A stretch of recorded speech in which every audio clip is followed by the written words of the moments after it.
luar biasa. Dahsyatnya panorama di bukit atas awan. Inilah negeri yang pernah sejarah ciptakan di pewayangan, negeri atas angin. Dinginnya. Tadi malam kita berkemah di sini sampai pagi, bahkan tidak tidur. Karena apa? Dinginnya yang sangat luar biasa. Saya pakai baju double sudah 6, bahkan pakai baju selimut tapi masih terasa. Dinginnya luar biasa, tapi sekarang pagi hari dingin sudah tampak karena matahari ada sedikit hangat.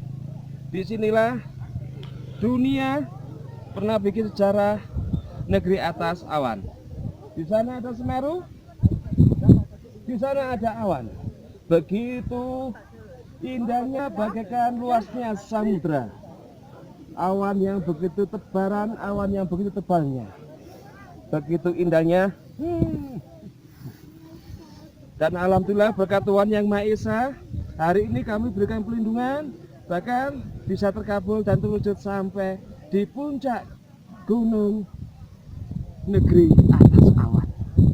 Wow, tidak terasa sampai ke tulang, tapi demi sahabatku dan demi semua terwujud sampai hari ini bisa terkabul.